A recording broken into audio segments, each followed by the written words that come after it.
Ano yung mga sign? Okay, what are the signs or some signs that a relationship might be untimely or premature? Take note na kayo guys. Take note nyo to guys ha. Take note nyo to. Siyempre, kilala niyo naman si Ate Joy na hindi kayo bibibehen, di ba? So, dali ba kayo? Kayo nagtanong na ito ha? So what are the signs daw kung untimely or premature yung relationship?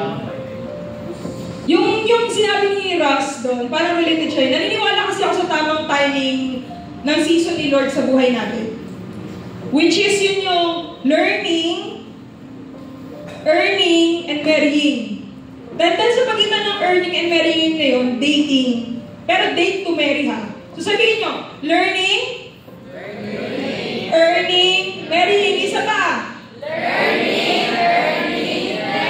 O, isulat nyo ngayon. Nakita ko kayo isulat yun. Yan. So, learning, earning, marrying. Ang tagal na itong concept na to, parang way back pa sa life, love. Basta parang love conference yung 2016 pa dito sa church. Learning, earning, marrying. Pero minsan dahil atat tayo, gusto na natin kagad nagsiskip sa ibang season of life. Diba? Katulad ko, share ko lang experience ko sa inyo ha. For almost 5 years, nag-stop ako sa school. So parang sa isip ko, hindi na ata ako learning na season. And then, nag-work na rin ako. So working na ako, earning na ako. So sabi ko, parang I think it's time to entertain someone. Like, love. Parang, this is it. This is the right time. Kasi, Christian naman ako, nasa church ako. Kumikita ako, di ba? Pero kasi, parang, sabi ni Lord nun, wait lang, maglo-learning season ka pa. Sabi niya sa akin na gano'n. Pero hindi ako nakinig eh. So para sa akin, ano yung mga signs? Ito, hinoto ko siya. Ready? Una, kapag secret yung relationship. Hindi alam ni LG leader. Bakit? Bakit ka? Wait lang. Tanong ko sa inyo, bakit ka takot?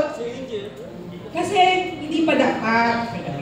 Tapos malalaman namin na kayo na sa story mo. Ba yun?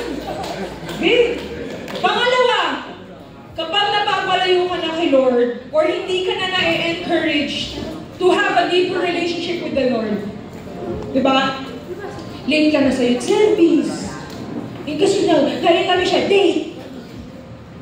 Feel ka alit no? Kakalmahan ko lang. Eto, kapag sobrang dependent ka na dun sa tao na parang siya na yung mundo mo. Pag uwi mo, chat, nakakain ka na, ba't ka na naka? Upuan, huwag mo sakta ng baby loves ko. Parang ganun. Yung umiikot yung mundo mo sa kanya, puyatan, pagising na umaga, chat agad, good morning. Tapos, eto, pag yung pang-date mo is galing pa sa parents mo. Bakit mo, pag-date mo, di dapat, ang dinate ko na lang yung mama mo.